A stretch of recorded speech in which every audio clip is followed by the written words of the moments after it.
Today's story is about a man who stumbles across a great, huge treasure, but not being satisfied with just having this treasure and slowly selling it off to get nice clothes or fancy things or whatever.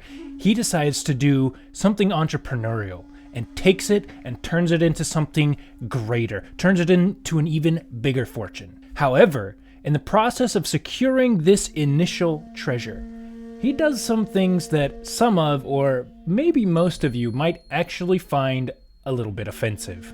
Yokoso owashitare. Welcome back to yet another story. And if you like Japanese history, Japanese culture, storytelling in general, please don't forget to like the video. Please subscribe to the channel because there are plenty more stories where this one comes from. And without further ado, let's get into the story.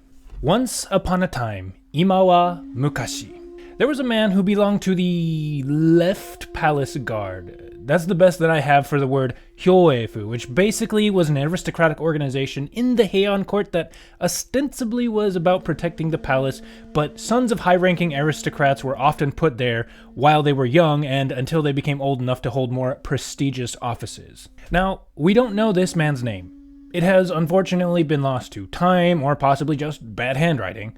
However, he was known for always having particularly long tassels on his hat, and thus he was often called Lord High Tassels. We'll just call him Tassels for this story.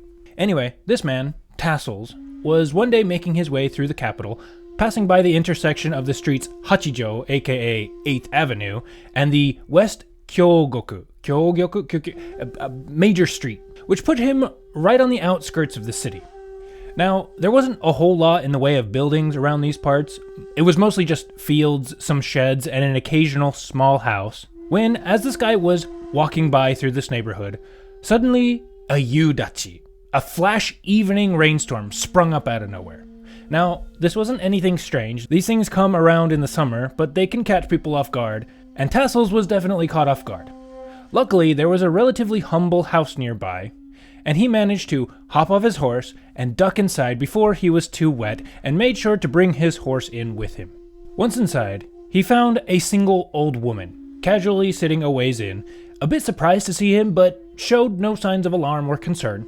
Again, these kinds of things tended to happen and she was totally cool with allowing both Tassels and his horse to shelter in her little humble abode for the duration of the storm. But after noticing the old woman and they probably acknowledging each other's presence and she probably nodding saying, go ahead, you can go ahead and stay here while it's raining outside, Tassels then looked around the room for a place to park his seat, and he found a large flat stone that somewhat resembled a go board and figured that it would serve an adequate seat and planted his bottom right on top of it. But in ancient Japan, there wasn't much to do if one found oneself bored. The old woman didn't seem particularly chatty, and who knows if Tassels would have even been interested in small talk with some random low-born old woman, even if she was. So after a moment or two of him just sitting there, eventually Tassels absentmindedly picked up a rock and started fidgeting with it, moving it between his fingers, throwing it up and catching it, just kind of messing with it. That is until he took the stone and pounded it against the rock that he was sitting on. He must have been smashing it somewhat hard because he suddenly felt the sensation of the rock he was sitting on cave in slightly where he was hitting it. Curious, he looked a little closer and saw that not only had he dented this rock, but that he had inadvertently chipped away a small layer of mud and dirt that had surrounded it in this one little small spot. And underneath the dirt was a silver metallic sheen. And he realized that the rock he was sitting on was in fact a massive, massive chunk of silver. Now realizing that he had found this huge treasure, the wheels in Tassels' head started turning. There's no way that this old woman knew about this, else she would not be living in this tiny run-down house on the outskirts of the city. And while Tassels wasn't a complete scoundrel, he very, very much wanted this silver for himself. It shouldn't be too hard to make off with it. It was, after all, just a rock to this woman. But he had to be sure. He then stealthily recoated the exposed spot with some mud, and then turned to the woman and casually asked, "So, my good lady, what do you know about this rock?" Well, I'm guessing that he asked this question. The original text doesn't actually include the part where he says anything, but the old woman just starts talking to Tassels as if she were responding to such a question. I checked the modern translation and it puts Tassels asking this question, but the original text doesn't, so either this is one of those instances where we're supposed to just assume things or someone forgot to actually write it out and the people who made the modern translation put it in of their own accord. Either way, the old woman then tells Tassels, "Which rock are you referring to, sir?" I'm sorry, that's my old woman voice. "Which rock are you referring to, sir? All the rocks in this house have been this way since before I arrived here." Tassels then bemused aloud, "Ah, so it was here originally then?" The old woman nodded and said, "Yes, sir. This place used to be the residence of a great man, and this particular building was one of the storage sheds on that property. If you look around, you'll find some very large foundation stones scattered about the property.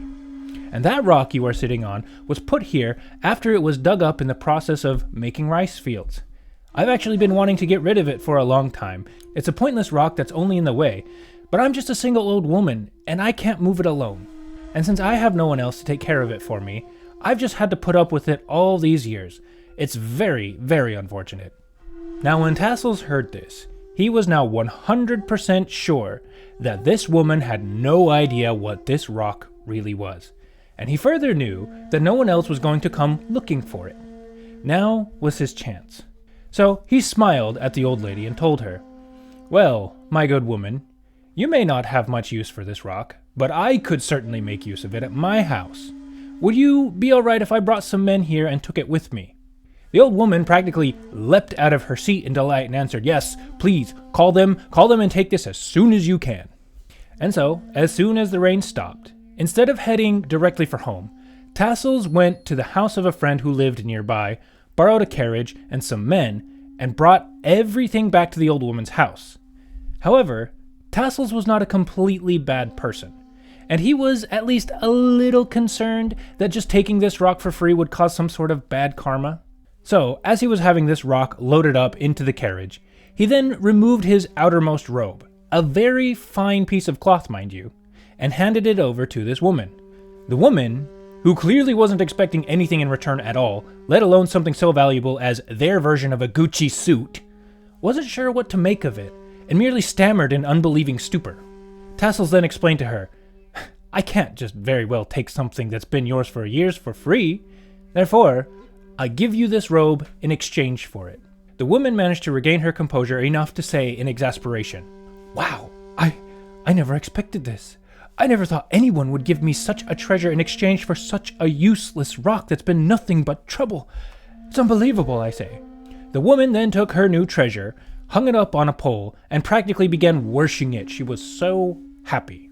Tassels then quickly loaded this massive chunk of silver, took it home, and then started selling it off piece by piece, and obtained all sorts of fancy things like rice, silk, and other patterned cloth, all of which were basically forms of currency in those days. But Tassels wasn't stupid with his money. He had much bigger plans. And he had an entrepreneurial mind that would make the shrewdest businessmen of our days green with envy. Because there was a plot of land north of 4th Avenue and west of Kokamon, at least I believe that's how you pronounce that just kind of sat there. The text calls it an uki, which means to float. My guess is because the southwestern part of the capital was actually kind of swampy, this section of land was fairly waterlogged, which made it hard to do anything with it. The man who owned it actually hated that it was his to manage because, for whatever reason, even though I believe the reason is, as I stated above, although it could be something else, it wasn't good for growing crops or for building a house, and so it just sat there, with no one doing anything with it and no one wanting to buy it. That is, until Tassels showed up. He knew that this plot of land would be super cheap, and when he began negotiations with the owner, the latter was so happy that anyone was willing to buy it at all, and eagerly sold it to Tassels for a very small price. But this was just one step in a much bigger plan. Having secured some land, Tassels then went to the province of Setsu, at least I think that's how you pronounce it, I'll have to double check it, and brought about 5 boats with him. Once he made it to the Naniwa area, and I believe Naniwa is basically modern-day Osaka, he then got to work securing a bunch of booze, porridge, and scythes. He then approached numerous people coming and going in the area and made a deal with them. If they would use the scythes he had here to harvest the reeds growing in the area and pile them up in his boats, he would gladly give them sake and porridge in compensation. They could quit whenever they wanted, and he would pay them however much they had earned in porridge and booze. Now, some of the workers really only wanted a quick lunch, and those ones brought in around 4 or 5 bundles of reeds. Some were pretty dang hungry, and maybe wanted to take some home for later, and they brought Tassels around 10 or so bundles of reeds. But some apparently wanted a dang feast, and to take home enough leftovers to throw parties at their house for days. And they brought Tassels 20 or even 30 bundles of reeds. For nigh on 4 days, Tassels hired people to harvest these reeds until he had a mountain of them. There was so much that the 5 boats he brought weren't enough to ship it all back, and he had to get 5 more boats. Furthermore, he now needed more help to get it all back to the capital. And so, using the last stores of the sake he had these workers pull the ropes of these boats, which I'm guessing was either them basically dragging the boats upstream through the river or making sure that none of the cargo fell out. Again, it must have been some super top-tier drink that he was offering them because they made it back to the Kamo River, the river that was flowing on the outskirts of the capital, in no time at all. Once back in the capital, he borrowed some carriages from another friend, loaded the reeds into them, and then using the same method, he hired some hands to bring all of these reeds to the supposedly useless land that he had purchased. He then had the reeds laid down around the property, and then had the workers pile earth on top of these reeds, creating a sturdy base upon which he then had a splendid house erected.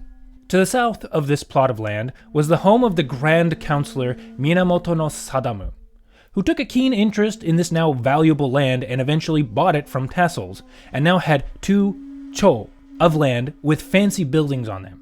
At the time when this story was first written down, that house that Tassels built was known as the Nishinomiya, or the West Palace.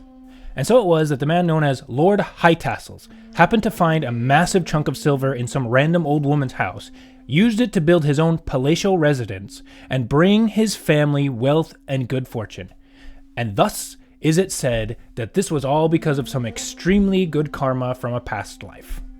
Well, that story ended a little more abruptly than I was anticipating, but it's still a very interesting story. And the only bit of cultural commentary I have is that a lot of people would consider ancient Japan, historical Japan, with all of its Confucian philosophical underpinnings, very anti-capitalist, I guess you could say, very anti-merchant. Like, they didn't like the idea of people basically doing business in such a sense, because business people, in theory, don't create anything. They just take stuff that other people made and then sell it at a marked up price. However, it's very clear that back in the day, there were some entrepreneurial people, and they did very well for themselves. Well, some of them did very well for themselves. And the stories all seem to be very praiseworthy of this. Like, if you're a shrewd enough guy and you know how to trade and get what you wanted, that was a very, very good thing.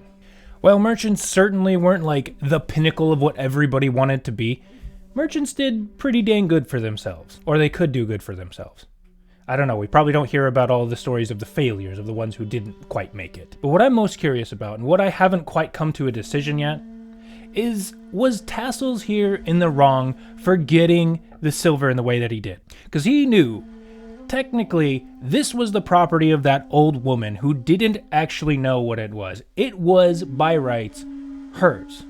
And he knew that. And he kept it a secret from her, and he felt so bad about it. He genuinely felt guilt, and that's why he decided to give her a very fancy piece of clothing, which she was very grateful for. But if she had known what she was giving away in exchange for this one piece of, albeit very nice clothing, you know, a chunk of silver so big that you could buy tons and tons of booze and porridge and basically all the stuff that you need to build a house, would she have been so keen to get rid of it? And is my guy here in the wrong for doing what he did? At the end of the day, she's happy. What she doesn't know won't hurt her. So all's well that ends well, right? Maybe. I don't know, it's an interesting moral dilemma, so I don't really know what to make of it, so please tell me what you think in the comments. And if you enjoyed this story, please don't forget to give the video a like. Please subscribe to the channel because there are plenty more stories where this one came from. Please share with all your weeb friends, your storytelling friends, and your friends who maybe just want something to put in the background while they're going around doing their grocery shopping or other menial house chores. And with all that being said, if you've been watching up all the way to the end here, I thank you sincerely. Ito kataji ke no koso haberi kere. And hopefully we will see you next time for yet another story about a man who comes across a great, fantastic treasure. Although this guy isn't quite as morally gray as Tassels is here. Anyways, Thank you so much, guys. We'll see you. Goodbye.